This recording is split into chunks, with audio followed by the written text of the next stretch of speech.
네, 우리 하나님의 말씀 열왕기하 22장 1절부터 보시겠습니다.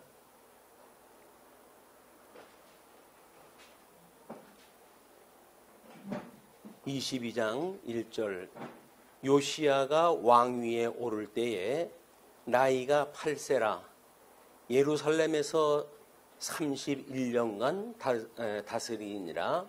그의 어머니의 이름은 여디다요 보스갓 아디야의 딸이더라. 요시야가 여호와 보시기에 정직히 행하여 그의 조상 다윗의 모든 길로 행하고 좌우로 치우치지 아니하였더라. 네, 우리 2절까지 봉독하였습니다. 오늘 저희들이 확인할 내용은 마지막 부분입니다. 열왕기의 마지막 부분이기 때문에 한번 정리를 또 하면서 가보도록 하겠습니다. 구약 성경의 역사서는 룻기로부터 에스더서까지 되어져 있는 것이 이제 역사서의 내용인데, 역사서의 그 이야기가 과연 무슨 이야기인가는 예수님께서 나에 대한 글이라고 이렇게 이야기를 해요. 모든 율법과 선지가 나에 대한 것이다. 그래서 나가 그리스도고 그리스도에 대한 것이기 때문에 기독론의 이야기라는 거거든요. 기독론의 이야기라는 건데, 그동안은 그런 교리적인 어떤 주제를 성경 신학적으로 밝히지를 못했었는데, 물론 종교 개혁자들이 나름대로 해가지고 모든 표준 교리를 이 성경의 원리를 가지고 빼냈어요. 빼냈지만 성경 신학적으로 어떤 근거에 의해서 되어지는 것이 아니라 그냥 성경 부분에 있는 내용을 가지고 확인할 때 했기 때문에 종교 개혁이 일어난 지 얼마 안 돼 가지고 자유주의가 등장을 하고 급기야 성경이 이제 공격을 당하게 되어지고 정경성에 대한 공격에 의해서 이 신본주의적인 칼빈주의는 철저하게 인본주의화 되어져 가기 시작을 했습니다. 물론 자유주의자들이 합리주의자예요. 그래서 이 발전되어져 있는 인간의 이성을 가지고 성경을 보물로 해가지고 신비로운 그런 그 이야기들을 자기네들이 이해할 수 있는 그냥 역사 이야기, 해 아래의 이야기로 전락을 시켜버렸기 때문에 거기서 신령한 또는 성경에서 말하고자 하는 공시적인 그런 그 하나님의 뜻에 대한 것은 강가되어졌거나 또는 폐기되어진 것이 현실의 문제입니다. 우리가 이 성경을 통해 가지고 나름대로 그 공시적인 것을 직임, 사역, 신분, 품이라고 하는 걸로 구분하다 해서 봤는데, 이거는 이미 우리가 복음서를 공부할 때 확인했던 내용들이거든요. 그러면 복음서에서 언약대로 예수님이 오셔가지고 사역을 했는데 그것이 언약대로 이루어진 거란 말이에요. 근데 그걸 우리가 직임으로 또는 신분으로 사역으로 품위로 나눠가지고 설명을 했다고 한다면 구약 성경의 언약이 그런 형식으로 되어져 있겠지요. 근데 그런 언약으로 되어져 있는 거는 그냥 우리가 구조적인 논리만 그렇게 이야기가 됐지, 사실 어디서 그것이 직임에 대한 걸 이야기했냐, 또는 어떤 것이 그에 대한 신분에 대한 이야기였더냐라고 하는 것에 대한 것은 성경적인 근거가 없었어요. 단지 또 마찬가지로 한 구절 한 구절 파편적으로 뽑아가지고 이것이 하나님의 말씀을 응했던 것이다 라는 걸 가지고 우리가 이 복음서의 논리를 갖다 펴갔거든요.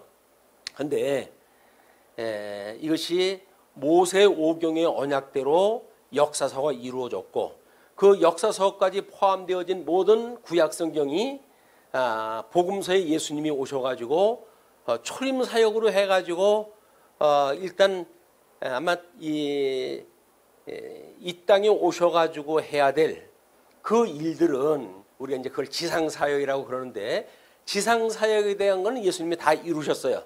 십자가에 못 박아 죽으심으로 해가지고 다 이루었다고 하는 그런 선언에 이제 의해 가지고 많은 사람들이 그 다음에 그러면 우리가 어떻게 살아가야 되느냐 라고 하는 걸 가지고 종교개혁자들은 이 교리적인 중심을 이신칭이라고 하는 걸 이제 잡아냈어요. 아, 우리 주 예수 그리스도를 하나님의 의로 보내주셔가지고 그 의로 인해 가지고 우리를 구원하셨다라고 하는 구원의 교리입니다. 이신칭이라고 하는 구원의 교리를 이제 뽑아가지고 그리고 종교개혁의 아주 가장 근본 표준 교리로 삼은 거 아닙니까? 그런데 유감스럽게도 자유주의자들이 등장을 하고 교회는 그거에 변증하기에 급급해가지고 여러 가지 교리에 대한 혼선이 이제 닥쳐오고 있었는데 급기야 결국은 왜 예수님이 다 이루셨다고 해서 그 의를 전가받아가지고 의롭다고 칭함을 받았다고 한다면 왜 우리의 삶에 변화가 없느냐라고 하는 것이 근 500년 동안의 아픔이었어요. 보통 기독교의 표준 교리에서 이제 전쟁이 하나님의 의로 말미암아 우리가 칭함을 받았다. 그럼 은혜의 감동을 가지고 나름대로 예수 그리스도의 영적 예배에 우리가 참여가 되어져 가지고 성도가 예수님을 신랑으로 맞이할 단장한 신부의 모습으로 변화되어져 가는 이런 성화의 모습이 표준교회에서는 이야기가 되어지고 있는데 실질적으로 교회사적으로 보게 되면 성도들의 그런 변화는 없었어요. 그러니까 신학자들의 아픔이 그거예요. 이제 이신칭이라고 하는 거에 문제가 있나? 믿음으로 구원을 받는다고 그러는데 왜 성도들은 변화가 안 될까? 라고 하는 것 때문에 보통 성경 신학자들이 이야기하는 거를 그걸 예수님의 수동적인 순종 또는 적극적인 순종 이렇게 나눠가지고 뭔가 예수님께서 적극적으로 순종하시는 그런 그 일이 우리들에게 전가가 되어져야 성도들의 삶에 변화가 있게 되어지는데 그동안은 수동적인 하나님의 순종에 대한 것만 우리가 인정했다 하고 그렇게 믿어왔기 때문에 안 된다는 거거든요. 그런데 우리는 이미 복음서의 그 모든 언약은 우리 예수님께서 구약에 엉성했던 그 율법 관계 이야기 중심으로 해가지고 보여줬던 신학의 관계 또는 그 예수님에 대한 이야기들은 마치 모세가 머리에 수건을 쓴 것처럼 우리에게 와가지고 복음이 제대로 전달되지 않았을 때 우리는 구원의 그 교리에 대한 것을 확실하게 알 수가 없었던 거예요. 왜? 우리는 이미 머리에 수건을 써가지고 희미하게 되어져 있는 것을 보기 때문에 그렇습니다. 그러나 성령의 감동을 받게 되어지게 되면 그 머리에 수건을 벗겨내고 하나님의 영광을 드러내는 것이 성령의 사역이에요. 그러면 이제 우리 성령님이 오셔가지고 우리로 하여금 우리의 눈을 벗기고 수건을 벗겨가지고 복음을 제대로 보게 하셨다고 한다면 나름대로 해가지고 하나님의 그 영광이 어떠한지 우리 요한복음 공부할 적에도 우리 주님께서 내가 영화롭게 한다 하나님께 그 이야기는 하나님께서 나에게 부탁한 대로 모든 택한 자들을 그들에게 복음을 증거했고 그들도 하나님과 내가 일체되어진 것을 믿는 사람들이다. 그러므로 이들도 우리와 함께 있게 하시기를 원합니다. 라고는 기도를 갖다 하지 않았어요. 이제 그런 그 이야기인데 근데 우리가 복음서에서 내용을 보게 되면 사실은 예수님께서 우리들한테 이 엉성했던 제대로 보지 못했던 구약성경에 대한 그 이야기를 나름대로 이루었다고 이렇게 이야기를 했어요. 내가 오는 거는 율법을 폐하러 온 것이 아니라 완전케 하려 온 거다 라고 이야기를 했단 말이에요. 완전케 한다는 이야기는 불완전했다는 거죠. 그동안 유대인들이 이해했던 거나 타락한 사람들이 하나님의 뜻을 이해하는데 뭔가 불완전한 게 있었던 거예요. 그래서 예수님께서 그거를 완전히 하신 거예요. 우리 이제 바리새인들이라든지 유대인들이 하나님 앞에 자기는 의를 행해가지고 이제 하나님 앞에 의로운 사람이 되어졌다라고 주장을 하는데 예수님께서는 그렇게 너희들이 불완전하기 때문에 그거를 알고 마치 그걸로 의인이 된 것처럼 이야기를 하는데 그것이 불완전하기 때문에 내가 와가지고 이걸 완전케 할 거야 라고 이야기를 했어요. 그렇기 때문에 유대주의자들이 봤던 이 유대주의자들이 봤던 것처럼의 어떤 하나님의 의, 그걸 인간이 할 수 없다고 하는 걸 선언한 것이 예수님이 오셔가지고 선포한 내용이에요. 그러니까 예수님이 오셔가지고는 너희들은 이거 이룰 수가 없어. 그래서 내가 십자가에 죽지 않으면 이 모든 율법의 저주가 너희들에게 임할 거야 라고 이야기를 하는 거거든요. 그래서 그 예수님에 의해 가지고 우리는 모든 예수님이 죽으실 때에 예수님과 함께 죽었다고 신앙 고백을 했어요. 나는 수많은 죄인으로 살고 있었지만 예수님이 나의 죄를 대신해서 십자가에 돌아가실 때 나도 함께 죽은 거야. 그리고 예수님이 사망 권세를 이기시고 부활하실 때 나도 그 예수님과 함께 부활해서 새로운 피조물이 되어졌다고 신앙 고백한 것이 우리가 세례라고 이렇게 이야기를 했어요. 세례를 받은 거예요. 그냥 교회 앞에 우리가 세례를 받았다고 하는 게 선포되어진다는 건 뭐예요?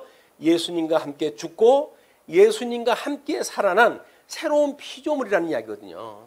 그런데 새로운 피조물이라고 하는 믿음의 고백을 가지고 세례를 받았지만 실질적으로 새로운 피조물의 감각을 가지고 살아가는가, 여기에 이제 의심이 있는 거예요.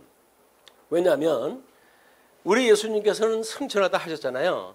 승천을 하시고 그 제사 사역의 완성은 승천하셨던 예수님이 대주제가 돼가지고 모든 통치를 갖다 하실 만한 그런 그 사역을 감당하시는 것을 우리가 이제 믿게 되어져야 되는데 그것이 바로 천상 사역이라는 거거든요. 그러니까 지금도 우리는 예수님의 초림 사건으로 해가지고 대림절 첫 번째 주일이에요, 오늘이. 예수님이 주 예수여 오시옵소서라고 하는 유대인들이 대망사상을 가지고 기다렸던 그 메시아가 왔음에도 불구하고 그 메시아를 십자가에 못 박아 죽였듯이 여전히 우리들도 재림 예수를 이제 기다리고 있는 사람들 아닙니까?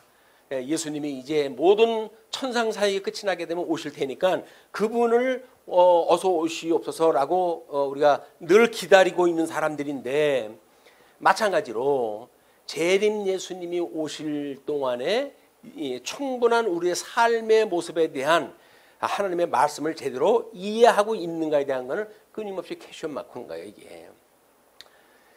그렇게 하나님의 뭐 적극적인 순종이라든지 이런 개념이 아니라 하나님의 우리가 이신칭이라고 하는 건 믿음으로 말미암아 구원에 이른다는 거 아닙니까?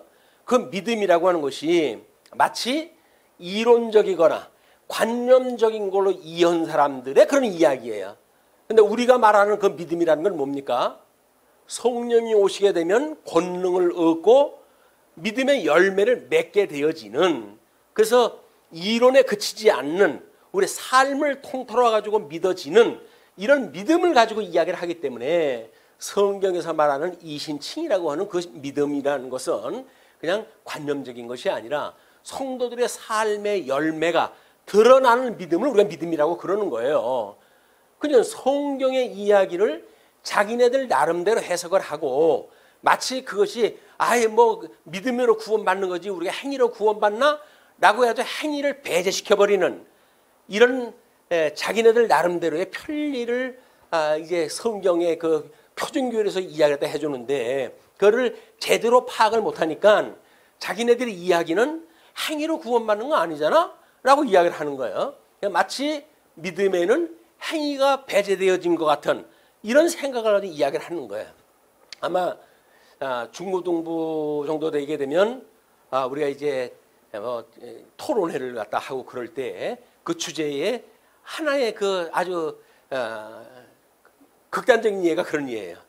믿음으로 구원을 받냐, 행위로 구원을 받느냐. 근데 그게 사실은 맞지를 않은 이야기예요. 그 행위가 어떤 행위인지 인본주의적인 행위라고 한다면 안 돼요. 그러나 성령의 열매로 믿음의 열매로 주어지는 행위라고 한다면 마땅히 그 행위가 따라야 돼요. 그러니까 말도 안 되는 건 문제를 내고 그 문제를 가지고 양자간의 선택을 갖다 하라는 거예요. 그렇게 해가지고 평생을 우리가 공부를 갖다 해왔기 때문에 우리는 믿음으로 구원을 받는다는 이야기는 행위는 없는 믿음이라고 우리가 생각을 하는 거예요. 그러니까는 우리 예수님으로 말미암아 구원을 받았음에도 불구하고 믿음의 열매가 맺지 않는 것은 그런 믿음이라고 하는 오해가 있었기 때문에 그러는 거거든요. 그거를 신학의 문제가 있다고 해가지고 이신칭의는 잘못되어져 있는 구조다. 너무 그 믿음만 강조로 갖다 해가지고 성도들이 신앙생활이 엉망이 되어진다는 거예요. 말이 맞는 말입니까? 틀린 말입니까? 우리가 그 행위가 안 나오는 그런 사람의 입장에서 보게 되면 글쎄 거기에 이유가 있나가 보다 이렇게 할 줄 몰라요. 왜? 나도 열매를 맺지 않는 사람처럼 보이니까 뭔가 책임이 다른 사람에 있어야 내가 속이 편할 거 아니겠어요? 그러니까는 신학자들의 이게 문제가 있는 거다. 신학적인 그런 교리의 문제가 있는 거다. 나는 열심히 하려고 그랬었는데 뭐 믿음으로 구원을 받는다고 하도 강조를 갖다 해가지고 그런가 보다 했지. 내가 뭐 그래 열심히 살고 싶지 않아가지고 살았나? 이렇게 해가지고 자기는 빠져나가고 교리의 오류를 갖다 거기다 이제 정갈을 갖다 시키는 일입니다. 그렇지는 않습니다. 이 복음처럼 단단하고 복음처럼 단순한 게 없어요. 그냥 믿음으로 구원받는다는 그 얘기가 맞는 거예요. 근데 문제는 믿음이 뭐예요? 라고 하는데 문제가 있는 거지. 자기가 그 믿음이라고 하는 개념을 오해를 갖다 해놓고는 성경이 잘못됐다는 거예요. 표준 교리가 잘못되어졌다는 거예요. 근데 그거를 이제 변증을 또 해내야 될 거 아니에요. 신학자들은. 그러니까 뭐 수동적인 순종이니 또는 긍정적인 순종이라고 해가지고 말만 이리 꿰고 저리 꿰고 해가지고 복잡하게 만들어내는 것들입니다.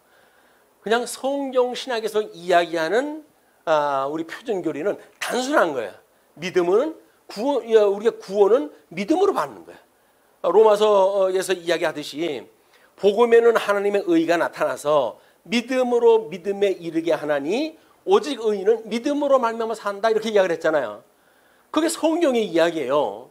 성경의 이야기면 우리는 아멘 해야 되는 거예요. 거기서 무슨 다른 그 족을 달고 뭐 이견을 제시하고 말도 안 되는 동 이런 이야기하는 거는 말이 안 되는 것이 아니라 깨닫지를 못하는 거예요. 그냥 이렇게 주어진 그 믿음으로 구원을 이룬다고 하게 되면 우리는 감지덕지죠. 정말 이게 전부 하나님의 은혜였군요. 라고 해가지고 신앙생활을 하는 거지. 나는 열심히 살려고 그랬었는데 교리가 잘못돼가지고 나는 이 믿음의 열매가 맺지는 않았어요. 라고 말하는 것은 성경의 복음을 곡해하는 데서 나오는 현상들이다. 왜냐하면 지금도 예수님의 이 복음사역, 구약에서 언약되어졌던 제사장 나라와 하나님의 의를 이루는 거룩한 자손을 만들어가는 일은 천상사역으로 해도 지금도 하고 계신 거거든요. 그러니까는 우리 서신서의 저자들이 섰다 함도 아니고 이루었다 함도 아니라는 거예요. 구원의 역사가 지금 진행되고 있는데 요한계시록에 우리가 이제 그 완전히 구원받은 사람, 천상교회에 구원받은 사람들을 14만 4천이라고 확정을 지어놨잖아요. 근데 그 6장에 가면 뭐라 그래요? 흰옷을 입은 흰 물이라고 그래요. 셀 수 없는 큰 물이라고 이야기를 해요. 아니 14만 4천이라고 이미 도장까지 다 찍어놨는데 왜 셀 수 없는 흰 무리가 또 나옵니까? 그게 무형교회에서의 완성과 유형교회에서 지금 시간 세계 속에서 시간이 진행되어지고 있는 이런 걸 구분하지 못하기 때문에 나타나는 현상이라는 거예요. 성경을 제대로 우리가 파악이 안 되어지기 때문에 믿음의 열매가 맺지 않는 거지. 예수님을 우리가 바로 믿게 되어지게 되면 구원의 도리를 깨달아서 구원에 이르는 오늘 말씀은 우리들한테 의와 이런 그 책망과 교훈과 책망과 바르게 함과 의로 교육하게 유익하다 그러잖아요. 유익하면 열매가 맺혀야지. 유익한데 왜 열매가 안 맺겠어요? 그러니까는 권면이 성경에 주어지는데도 권면도 안 받아들이고 또는 교훈을 갖다 주는데도 불구하고 교훈을 자기 멋대로 해석을 해버리고 그러니까 의로 교육하기에도 어려움이 있고 바르게 함도 문제가 만들어지는 거란 말이야. 그러니까 분명해졌어요. 이제는 우리들의 이 성령의 열매가 맺지 않은 것은 잘못 믿고 있기 때문에 나타나는 현상이지 교리가 잘못되어졌거나 성경의 내용이 잘못되어진 게 아니란 말이에요. 그걸 시인하셔야 하나님의 말씀을 우리가 이렇게 상고할 때마다 말할 수 없는 내가 죄인이야. 여전히 주님의 은혜로 구원을 받았다고 하지만 또 우리가 죄를 범하고 또 죄를 범하고 그러는구나. 오호라 공고한 자로다. 누가 나를 이 사망의 법에서 건져내겠느냐? 라고 하는 절규가 있어야 되는 거거든요. 근데 뭐 구원받았는데 뭐가 문제야? 따놓은 당상인데 구원은. 이렇게 이야기를 해버리니까 책망이 오질 않는 거야. 근데 예수님은 끊임없이 우리가 우리에게 죄진 자를 사해 준 것처럼 우리 죄를 사하여 주옵소서라고 기도하라는 거예요. 기도하라는 거예요. 아니 주님이 다 용서해준 죄를 우리 보고 왜 또 마저 죄를 갖다 용서해달라고 그럽니까? 그래가지고 구원파 쪽에서는 주기도를 더 하지 않았다는 거 아니에요. 자기네들 마음에 안 들으면, 자기네들 교리에 맞지 않으면 성경이 뭐고 다 폐지를 갖다 시켜버려요. 그게 인간의 사악성인 거예요. 아니 교리가 앞섭니까? 성경이 앞섭니까? 성경이 앞서죠. 그런데 자기네들은 뭐 묻잖아요. 언제 중생했냐? 그래도 모르겠다. 그러니까는 아니 생일을 아는 사람이 언제 중생되는 것도 모르냐? 너는 중생된 게 아니다. 라고 해가지고 기존 그 장로 교인들을 갖다 아주 그 기를 죽였던 사람들이 그 사람들이거든요. 자기네들은 성령 체험을 받아가지고 중생되어진 날짜를 기억한다는 거예요. 그런데 우리는 언제 구원받았는지 기억도 안 나요. 그냥 부모님 손에 끌려가지고 교회 생활하다가 어떻게 하다가 보니까 정말 예수님이 믿어져가지고 뭐 교회에 그런 그 나름대로의 봉사를 통하기도 하고 또는 교제를 통해가지고 그걸 더욱 깨달아가고 굳혀가고 있단 말이에요. 그런데 매달 모년 모시에 구원을 받았습니까? 라고 이야기를 하게 되면 대답을 못 쓰잖아요. 그러니까 우리가 기가 죽는 거예요. 그 사람들은 난 모르니까. 그런데 교리적으로 문제가 있다고 한다면 교리를 통해 가지고 그 사람들을 공박을 해야지. 그 사람들의 말에 대답 못한다고 해가지고 기가 죽어 되겠어요? 말 같지 않은 말에 대답을 못하게끔 되어져 있어가지고 기가 죽는다는 건 말이 안 되는 거예요. 언제 구원받는다고 한다면 당신은 구원받지 못했어 라고 우리 손을 갖다 해야 되는 거예요. 아니 온전히 우리가 쓴 것도 아니고 이루어진 것도 아닌데 뭔 구원을 받아? 이제 구원을 이루어가고 있는 거지 라고 이야기를 갖다 해가지고 우리의 정당성을 이야기를 해야 되는데 그런 얘기 들어본 바도 없다고 우리는. 그러니까는 언제 구원받았냐고 그러면 글쎄 라고 해가지고 슬슬 꽁무니를 갖다 빼가지고 아유 저 사람한테 안 되겠다 도망을 가버리고 그러는 거예요. 이 무지막지한 폭력, 구원의 이 복음에 대한 폭력 이런 것이 이단을 중심으로 해가지고 팽배가 되어지는 겁니다. 그래서 사람들을 길을 눌러놓고 구원받은 어린 사람들의 그런 믿음에다가 자기네들의 교리를 해가지고 공격을 갖다 해야 되고 그래서 자기의 하수인을 만들고 그리고 자기의 그런 그 소기의 목적을 이루어가는 일들이 소위 이단자들이 해가는 일이에요. 이단자들이.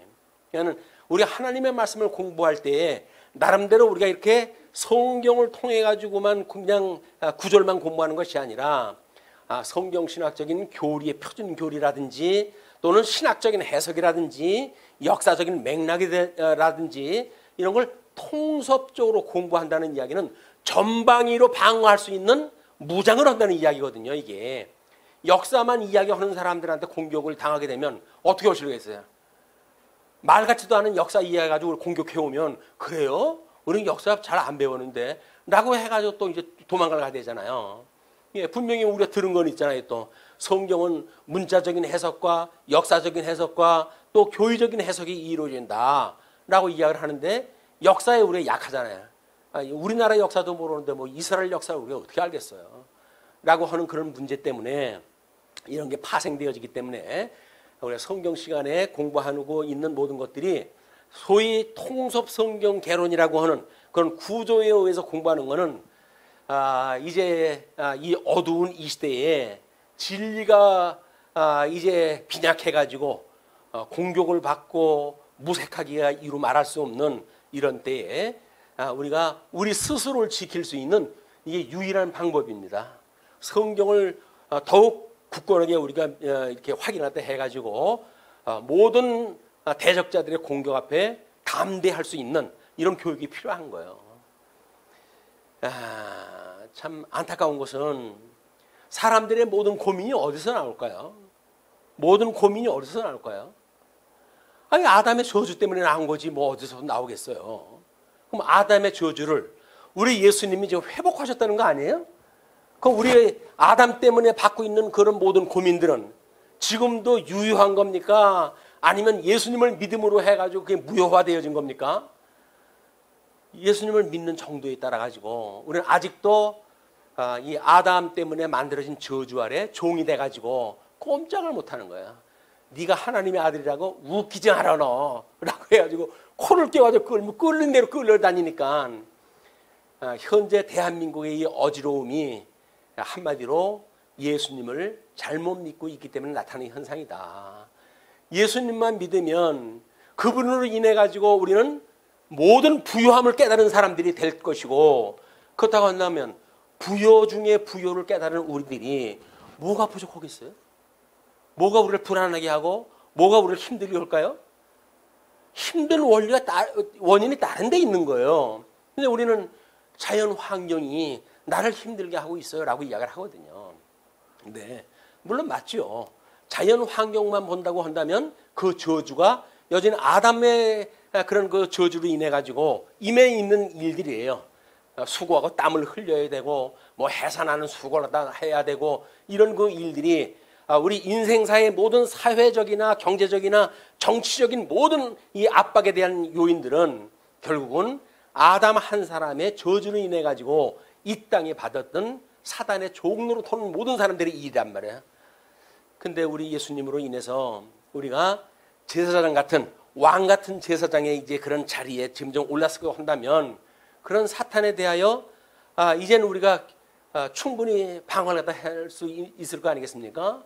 그것이 육체의 정욕이 됐던 뭐 우리의 그 안목의 정욕이 됐던 또는 이생의 자랑이 되어졌던 끊임없이 우리를 공격하는 사단이 꾀는 우리들의 그 주변 환경들이에요.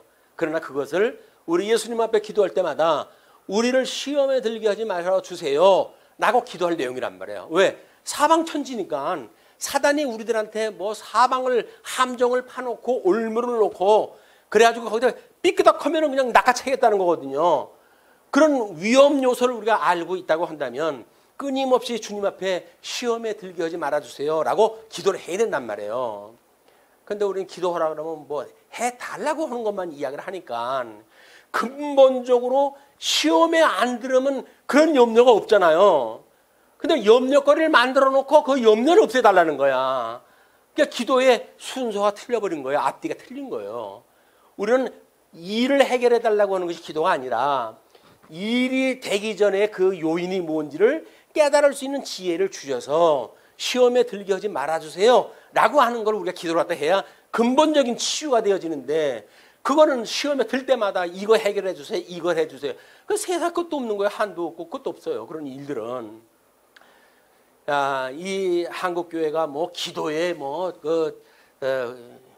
불이 타오르고 있고 뭐 이렇게 이야기를 하는데, 맨날 주여 삼창 부르면서 쓸데없는 그런 기도라도 하면 모릅니까? 예수님이 모범으로 보여줬잖아요. 너희들 중문부원하지 말고 간단하게 내 가르쳐준 이것만 기도해 라고 그러면 우리를 시험에 들게 하지 말아주세요. 이게 얼마나 필요한 것들이에요. 우리 뭐 어디 갈 때마다 올무가 있을지 모르니까 주님 시험에 들지 말게 해주세요. 함정 봐놓고 대기하고 있을지 모르니까 시험에 들게 하지 말아주세요. 이렇게 기도를 했다 해야 될 거 아닙니까? 그리고 악에서 구해주세요. 이게 좀 뭐 악에서부터 나타나는 일들이니까 그 악으로부터 온전한 이제 하나님의 나라에 갈 때까지 우리를 구원을 완성을 해주세요라고 하는 기도란 말이에요. 구원의 종교인 기독교에서 구원시켜달라고 하는 기도밖에 더 좋은 기도가 어디 있어요. 지금까지도 주님의 은혜로 구원받은 것을 우리가 확신을 하고 살아가고 있는데, 앞으로 살아갈 많은 시간들, 이런 그 시간들을 여전히 우리를 온전케 하시는 주님을 바라보면서 우리 악으로부터 구원을 갖다 해주세요라고 하는 기도와 함께 아마 우리 인생 여정에 그런 그 여행이 계속된다 할지라도 지혜롭게 피할 길을 주신다고 믿고 살아갈 수가 있을 거예요. 이왕 짧은 세상 사는데 행복하게 살아야 될 거 아닙니까? 기쁘고 즐겁게 살아야 될 거 아닙니까? 맨날 힘들어. 왜? 눈 뜨고 일어나면 뭐 꿈지럭거리는 게 전부 일이고 전부 시험거리인데 왜 안 힘들겠어요? 그러나 이번에 퇴임식 때 어떤 인사말로 할까 이제 그렇게 준비를 하다가 보니까 보통 노인학을 갖다 했을 때 우리가 야곱의 이야기를 예를 들잖아요. 뭐 험악한 세월을 살았나이다. 그럼 다른 사람들이 다 공감해요. 맞아, 우리가 얼마나 험악한 인생이었어 라고 이야기를 해. 근데 그거는 시작인 거예요. 왜? 그 12아들로 인해 가지고 12민족을 이루고 그리고 하나님 나라를 이룰 그런 초석을 이룬 거 아니겠어요? 그러면 그게 보람이지. 그걸 죽는 소리를 갖다 하고 내가 험악한 세월을 살았어요, 절 불쌍히 여겨주세요, 이렇게 하는 거는 성경의 복음을, 죽으심과 부활이라고 하는 십자가의 도를 깨닫는 우리들로서는 너무 한쪽에 치우친 것, 다른 사람한테 조금 연민의 정을 느끼게 할 만한 이런 걸 가지고 예수 믿는 일은 잘못되어진 거다. 동의하십니까? 동의하실 거예요. 그렇게 해서 우리들이 살아왔던 그런 여정들로 인해 가지고 여전히 부활되신 예수 그리스도와 우리가 한 몸을 이루어 가지고 주님의 몸된 교회를 뭐 섬기면서 또는 봉사를 해가면서 그 일을 확증하면서 우리 살아가는 사람들 아닙니까? 행복했으면 좋겠어요. 아직 그 젊은이들은 더욱 행복했으면 좋겠어요. 행복했으면 좋겠어요. 근데 이 성경 모르고는 행복할 수가 없어요. 이게 이제 아이러니인 거야. 성경을 알아야 행복한데 성경 공부할 시간이 없어.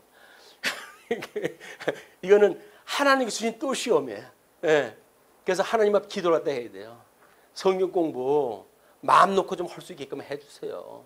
지혜와 총명을 주셔가지고 이렇게 공부하는 일들이 우리 양식이 되어져서 정말 부유한 양식이 되어가지고 우리들한테 넉넉한 인생사를 갖다 해갈 수 있는 이런 양식으로 주세요라고 하는 기도가 필요한다고 보여집니다. 그걸 지금 우리 역사서 전체를 가지고 이야기를 가지고 이제 이걸 스토리를 만들어 간 거예요. 그러니까 스토리텔링을 우리가 모르게 되면 이야기가 나오질 않아요. 그냥 뭐 이렇고 저렇고 하는 역사 이야기만 나오지 구원의 스토리가 빠져버리니까 신학적인 의미가 없는 거예요. 근데 산발적으로 우리가 신학적인 어떤 구조를 찾아낸다고 할지라도 그것이 엮여져야지요. 구슬이 서말이라도 엮여져야지요. 그래야 그것이 공격으로부터 강하게 되어진단 말이에요. 삼겹살은 끊을 수가 없다 그러잖아요. 그게 왜 그래요?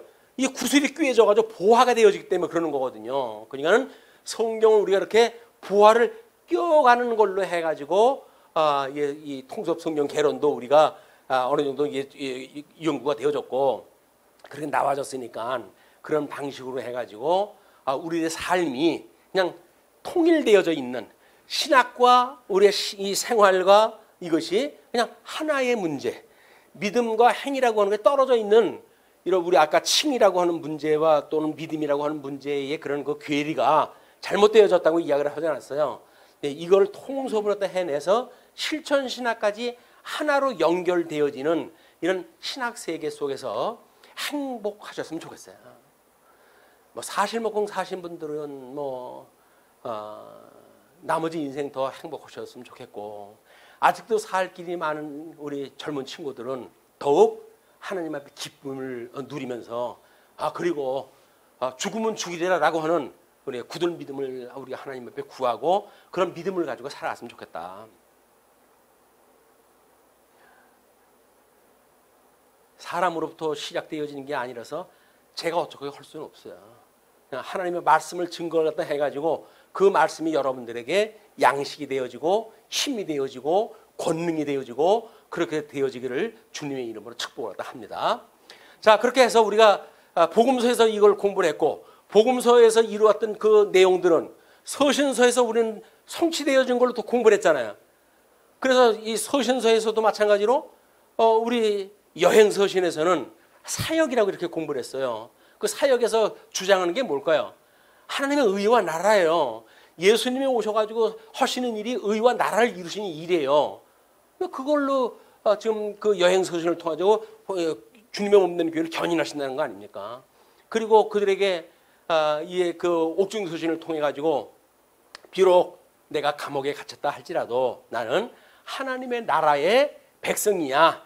그러니 너희들 로마 제국의 아래서 지금 신음하고 있는 너희들 염려하지 마라.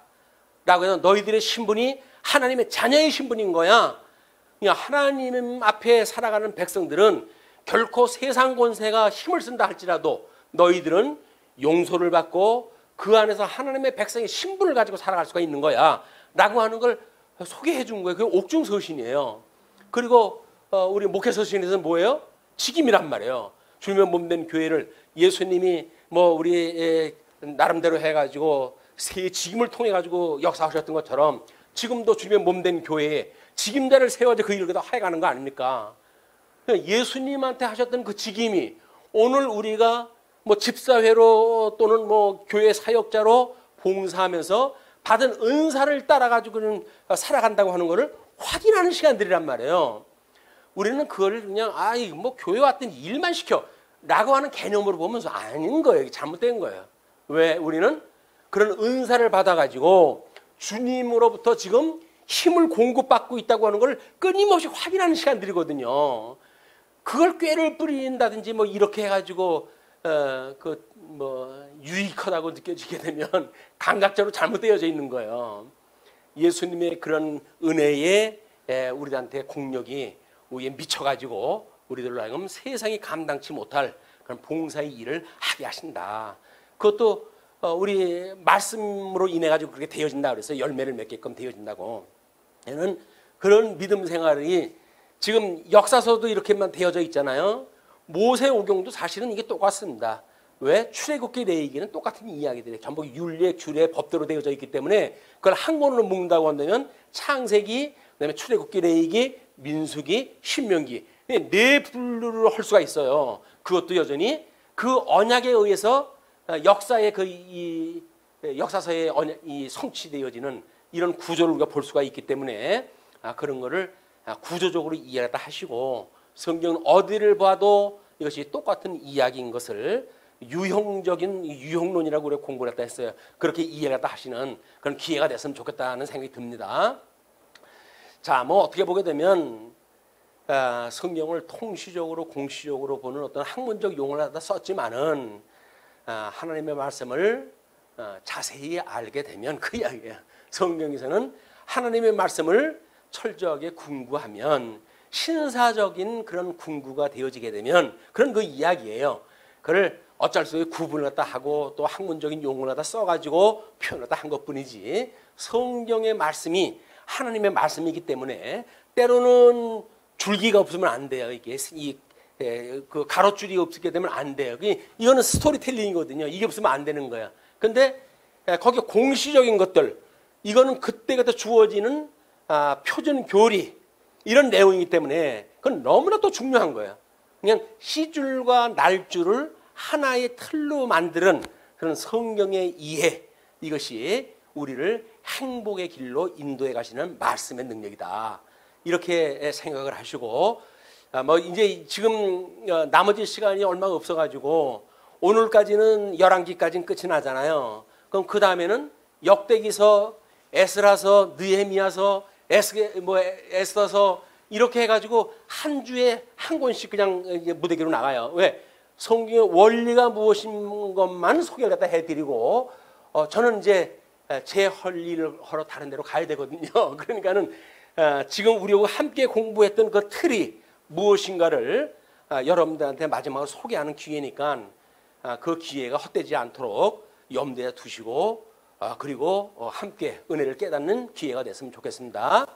그래서 은혜 언약의 중보자가 예수님으로 오셔가지고 주님이 이걸 이루신다는 이야기인데 주님이 그 일을 이루신다는 이야기는 구약 성경에도 그런 논리를 따라가지고 지금 설명이 되어졌다는 거예요. 근데 신기하지요. 구약 성경을 우리처럼 보지 않았던 종교 개혁자들이 어떻게 표준 교리를 지금 500년이 지난 오늘날 우리들이 봐야 되는 그런 표지하고 일치가 될 수 있을까? 신묘막측해요. 신묘막측해. 이게 하나님의 일이란 말이야. 하나님이 하시는 일. 어떻게 보게 되면 집사람한테도 그런 그 고백을 갖다 했는데 먼저는 우리가 이렇게 뭐 큰 얼게 해가지고 개론을 갖다 냈잖아요.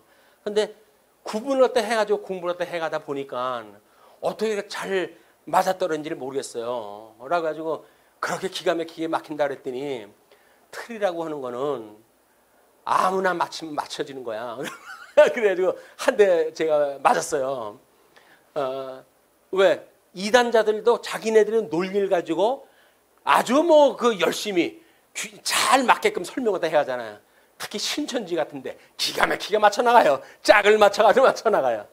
그러니까 그 사람들도 그럴 거 아니에요. 봐, 우리는 이단이 아니야. 이렇게 할 거 아닙니까? 예, 아마 이덕성이 주책 떨지 말고 그냥 하는 데까지만 하고 얌전히 그렇게 하지.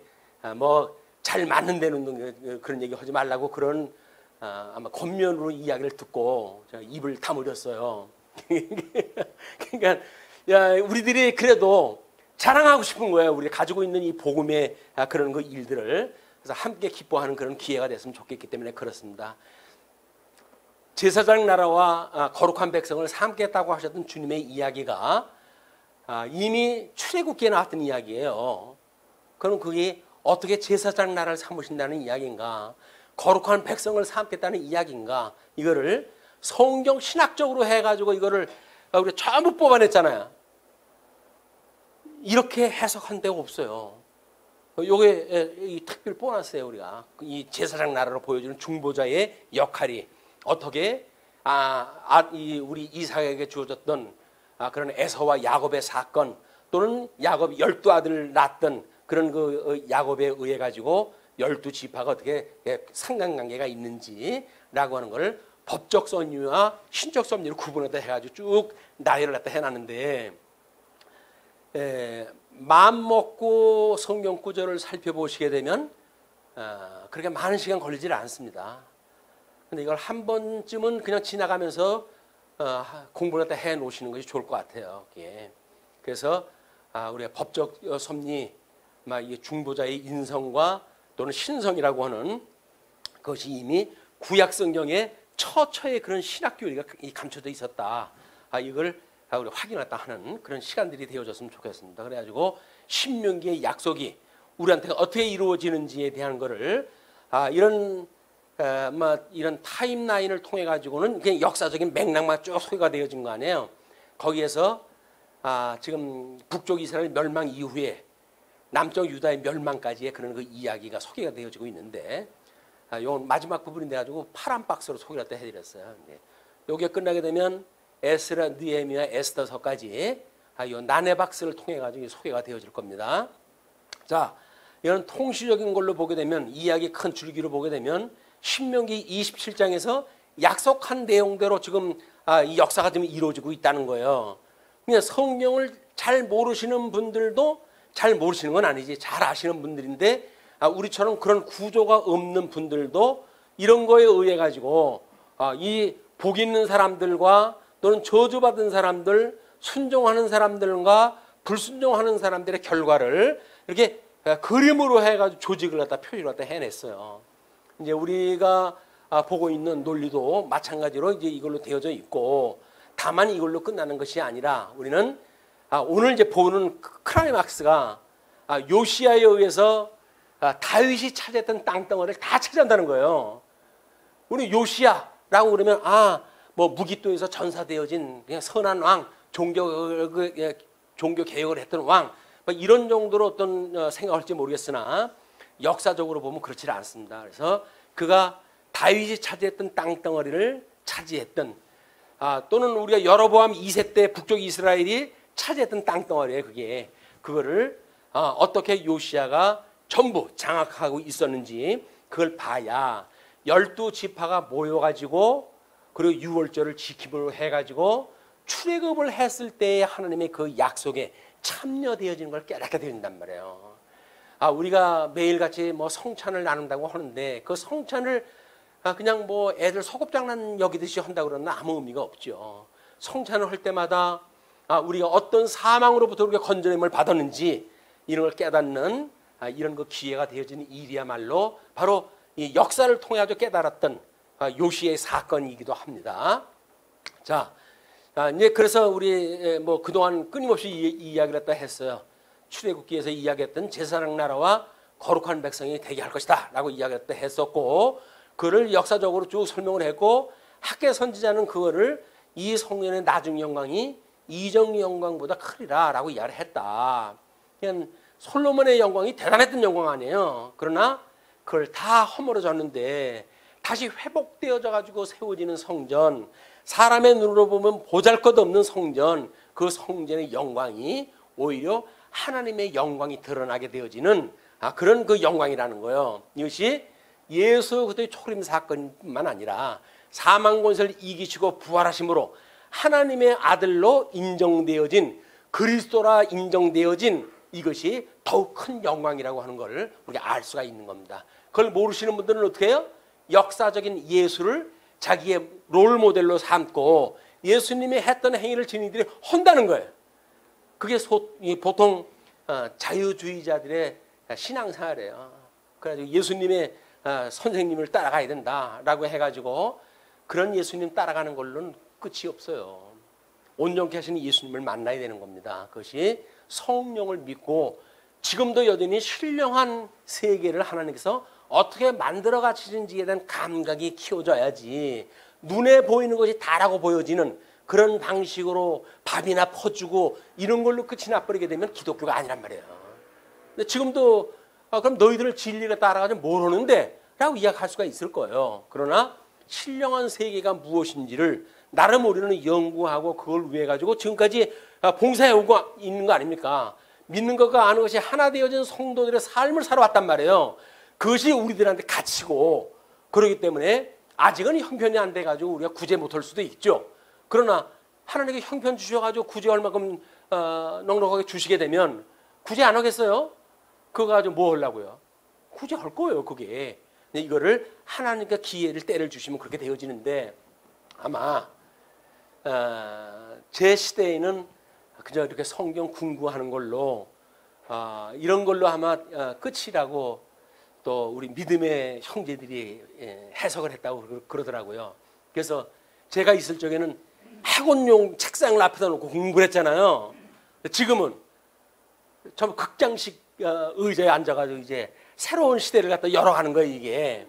그 이야기는 역사적 의미가 다를 수 있다라고 하는 이야기예요. 그렇다고 해가지고 먼저 걸 지워버리면 안 되죠.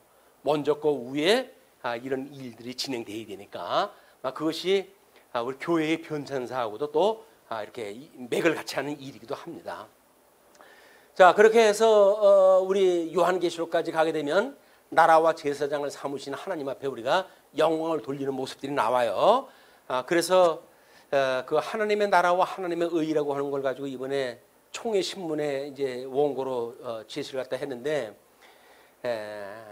아무리 봐도 이 구약 성경의 일들이 예사로운 일들이 아닌 거예요. 막연하게 그냥 아이들한테 역사 이야기만 해주던 이런 역사 이야기가 아니라 철저하게 신학의 이야기였다. 그 신학의 이야기를 우리가 발굴을 갖다 해내는 겁니다. 보화를 캐는 일들이에요, 그게. 복음을 캐는 일들이에요. 예수 그들 만나는 일들이에요, 그게. 자, 그렇게 해서 이제 오늘 공부할 일들이 한쪽과 4번의 이야기예요. 22장부터 25장까지 선민국가의 통일과 유수. 선민국가의 통일이 뭐에 이게 짝이 맞는 이야기일까요? 선민국가의 분국이겠죠. 분열, 북왕조와 남유다의 분열, 그 분열이 되어졌는데 하나님께서 그 사역이 막바지에 이르니까 그를 다시 통합을 이루게 하셔서 언약 자손으로서 예수 그리스도의 죽으심을 예표하는 그런 사건으로 완전한 모습을 우리한테 보여주신다. 이게 보이십니까? 이게 12지파는 예수 그리스도 언약 자손에 대한 이야기예요. 언약 자손에 대한 이야기가 소개가 되어지고 그렇기 때문에 선민국가의 통일과 유수에 대한 문제, 그를 요시야 왕의 선민국가 통일, 또 선민국가의 혼란과 유수라고는 두 가지 단원으로 해가지고 나눠가지고 오늘 확인하다 할 겁니다. 자, 그러면 요시야 왕의 선민국가 통일에 있어서 먼저는 율법책을 발견하다 해요. 왜? 말씀의 근거니까. 그러니까 하나님의 말씀은 우리의 모든 행위의 원리가 되어지는 거예요. 그냥 일용할 양식을 주시옵고라고 기도하는 건 뭐예요? 성경 말씀을 제대로 읽고 깨달을 수 있게 해주세요라고 하는 이야기나 똑같은 거예요. 그게 뭐 밥 준다고 하는 이야기로 오해하면 곤란합니다. 왜? 예수님께서 바로 그 장에서 뭐라고 이야기해요? 무엇을 먹을까 마실까 염려하지 말라는 거 아니에요. 그런 걸 구하는 건 누구나 구하는 거라고요? 이방인들이나 구하는 거라고 그랬단 말이에요. 예수님이 같은 공간에서 같은 시간대에 말씀을 갖다 하셨는데 설마 모순되는 이야기를 하셨겠어요? 아니지. 한날의 걱정은 그날의 족하나니 너희들은 무엇을 먹을까 마실까 염려하지 마라. 그의 나라와 의를 구하게 되면 나머지 모든 것들을 내가 줄 거야 라고 이야기를 하셨어요.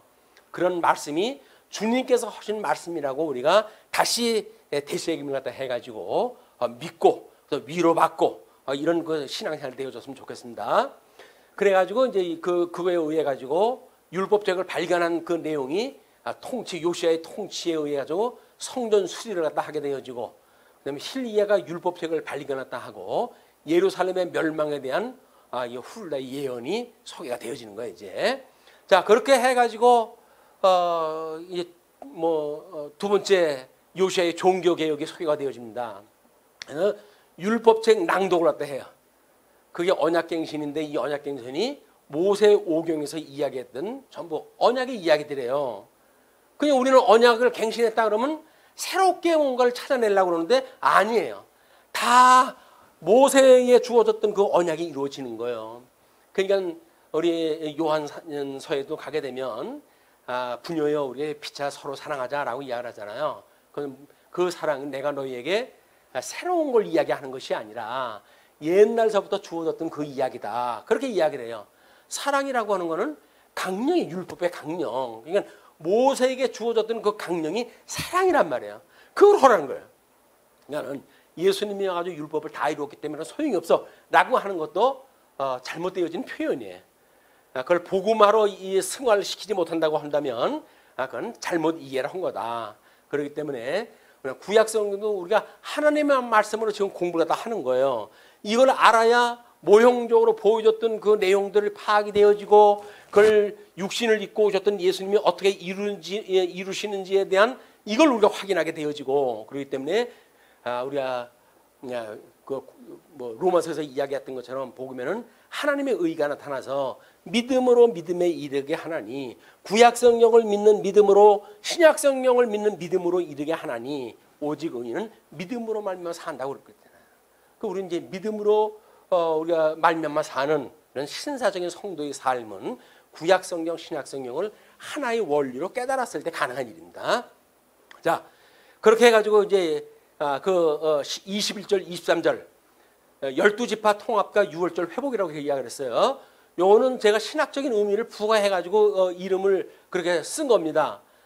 성경 구절로 확인하다 하시게 되면 역대하 35장 18절에 선지자 사무엘 이후는 뭐예요? 사사시대 이후 그 이야기야. 사사시대 이후로 해가지고는 이스라엘 가운데서 유월절을 이같이 지키지 못하였고, 이스라엘 모든 왕들도 요시야가 제사장들과 레위 사람들과 모인 온 유다와 이스라엘 무리와 뭐야 이게 남쪽 유다와 북 이스라엘에 왕조는 이미 깨져버렸지만 지금 요시야의 통치 아래에 있는 12지파의 모든 나그네 같은 인생들이에요. 그 사람들은 별로 신앙이고 뭐고 없어요. 그럼에도 불구하고 그들을 초청을 갖다 해가지고 유월절을 지키게 되어집니다. 유월절의 의미가 뭐라 그랬어요? 애굽으로부터 종노릇 하던 것로부터 불러낸 여호와를 깨닫게 하시는 거란 말이에요. 그 언약의 동참 여부를 갖다 확인하는 일이란 말이에요. 그 예수님이 십자가에서 우리를 구원했다고 하는 그 이치가 우리들한테 그대로 믿어지는 이치란 말이에요.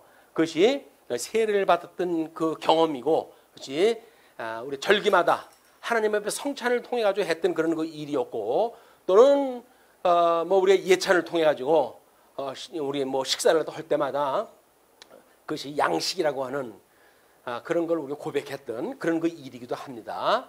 그래서 그 우리 유월절에 대한 것이 매우 중요한 거예요. 그래서 성경에도 그렇게 여러 군데 나와 있질 않아요. 그렇게 중요한 건데도 불구하고. 그래서 출애굽을 갖다 할 때 군대를 애굽 땅에서 인도에 내심을 우리가 기념을 했다 하고, 그러기 위해서 유월절을 지켰어요. 그리고 언약의 땅에 입성했을 때, 이제 여호수아 때요, 이스라엘 자손들이 길갈에 진을 치면서 유월절을 지킵니다. 하나님의 말씀에 살아있음을 기억할 때 여호수아가 죽은 이후로는 말씀이 점점 희박해져 가지고 왕이 없으므로 각자 소견 좋은 대로 살던 시대가 이제 오게 되어지는 거거든요. 근데 이때 이렇게 진을 치고 유월절을 지켰다. 그런데 이제 그때로부터 없었다 그랬어요. 우리 역대기를 확인했다 해보니까. 그래서 12지파 회복, 요시아의 이스라엘 종교 개혁 때 이것이 우리들한테 이루어졌다. 통합의 의미가 있어졌다는 이야기죠. 그리고 유수로부터 회복되어져 가지고 고토로 돌아와 가지고 성전을 봉헌한 후에 유월절을 또 지켜요. 그 유월절의 의미가 뭐예요? 예수 그때의 죽으심과 부활에 대한 그림자란 말이에요. 그 그림자를 실체적으로 회복하는 게 뭐예요? 예수 그리스도께서 이루신 유월절 사건이에요.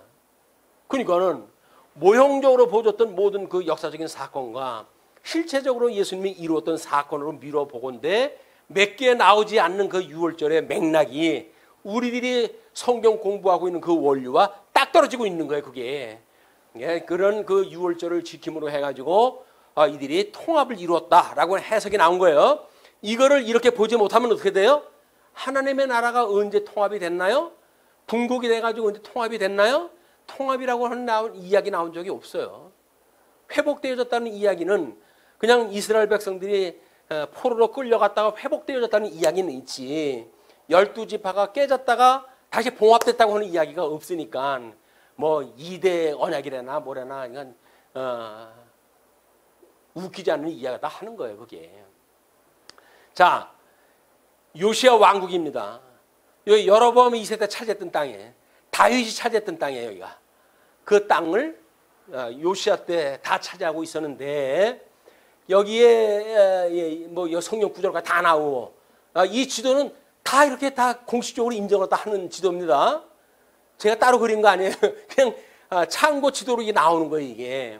그런데 물론 이제 해수문 왕국 때 다시 한번 이런 때가 오게 되어지죠. 이제 헤롯에 의해 가지고 나라가 이렇게 하나로 이제 묶이는 때가 오는데 그때가 요한계시록의 배경사가 되어지는 겁니다. 그런데 역대하 35장 16절로부터 18절에 우리 아까 본문이 읽었던 것처럼 선지자 사무엘 이후로 이스라엘 가운데서 유월절을 이같이 지키지 못하였고 이스라엘 모든 왕들도 요시야가 제사장들과 레위 사람들과 모인 온 유다와 이스라엘 무리와 예루살렘 주민과 함께 지킨 것처럼은 유월절을 지키지 못하였더라. 그 이야기는 뭐예요? 지금 요시야에 의해서 지켰던 그 유월절은 전무후무하게 유일한 유월절 회복이었다. 그 이야기예요. 그래서 흩어졌던 12지파가 하나의 이제 이스라엘 민족으로 되어진 거예요. 자, 그 뒤에 이제 선민국가의 혼란과 유수가 소개가 되어지는데 아마 이거는 뭐 인물까지 다 소개가 되어졌으니까 본문을 한번 쭉 읽어 나가시면 요약 설명까지 다 이제 기록 갖다 해드렸어요.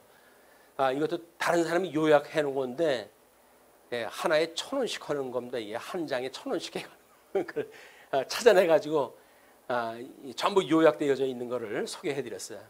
그 사람이 고발을 할지 모르겠어요. 왜 그거 네가 쓰냐라고. 글씨 옮겨 썼다고 해가지고 고발할 사람은 없겠죠. 예수 믿는 사람들이. 자, 우리 유다의 마지막 5왕에 대한 이야기입니다. 요시야 때 여호아하스. 이제 요시야가 이스라엘이 지금 바벨론하고 전쟁을 일으키려고 올라가는 거를 요시야가 막다가 지금 전쟁이 일어나가지고 전사를 당한 거 아닙니까? 그 전사를 당했기 때문에 그때 당시까지는 요시야의 대를 이었던 그 아들 요아하스는 우리 바벨론족의 사람이에요. 이스라엘 그 애굽에서 그를 끌어다가 자기의 이제 그 포로로 잡아가게 되어집니다. 그런 뒤에 두 번째, 세 번째 여호와김으로 해가지고 대신 왕을 세워요. 누가?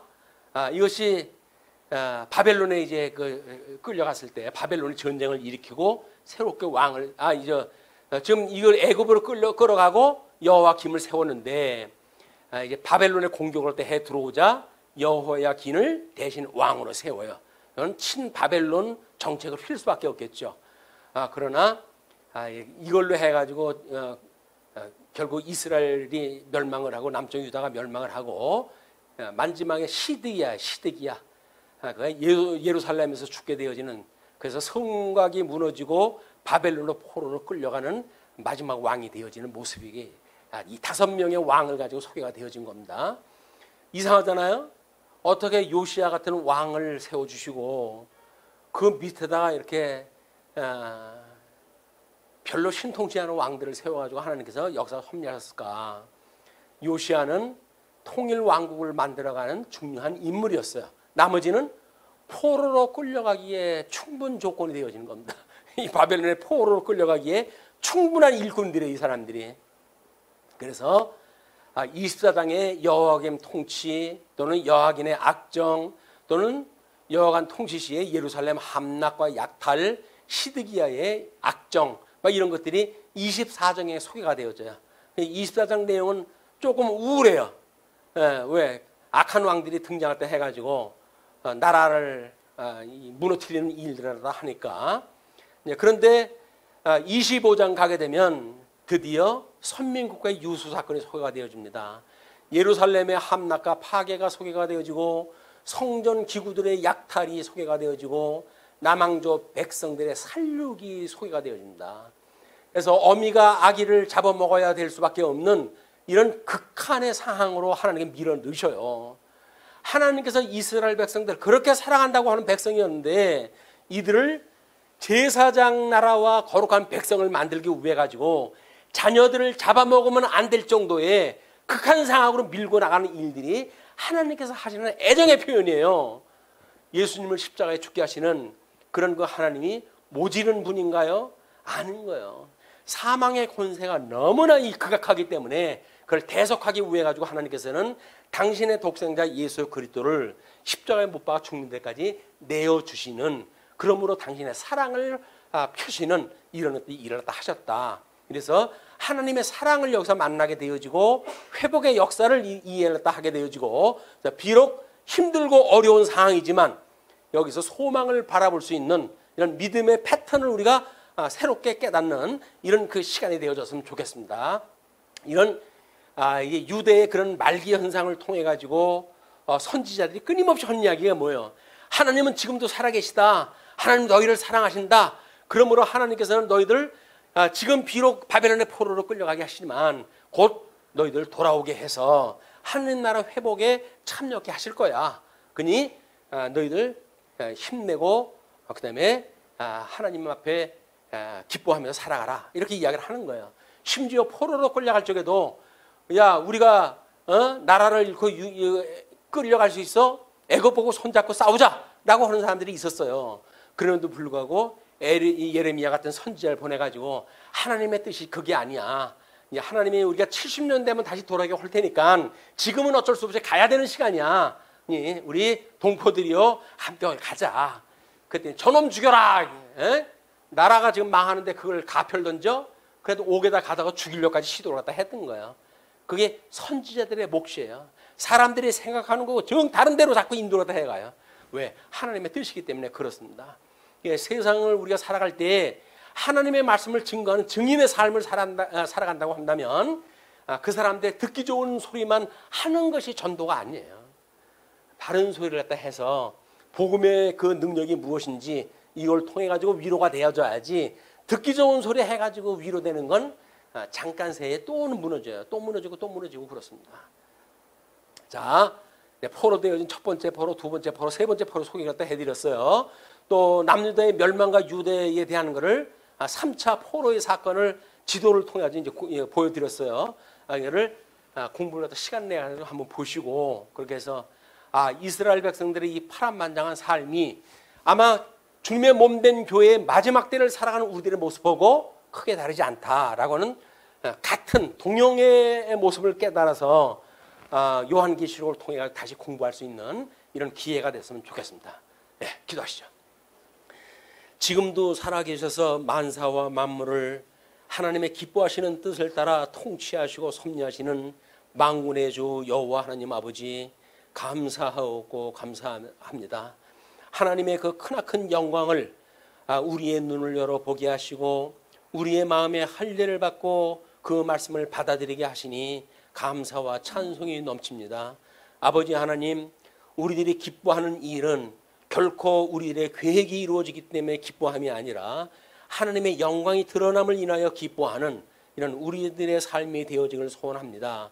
인생의 본문을 이야기할 때마다 하나님을 영화롭게 하고 오직 그분만으로 즐거워하는 것이 우리의 본분이라고 저희 공부하고 있는데, 끊임없이 하나님의 말씀을 인하여서 하나님의 능력을 만나게 하시고 말씀의 그 권능을 우리가 보게 하시고 위로를 받게 하시고, 그러므로 하나님 앞에 위로받는 백성으로 늘 기쁘고 즐거운 신앙생활을 해갈 수 있도록 주님 인도하여 주시옵소서.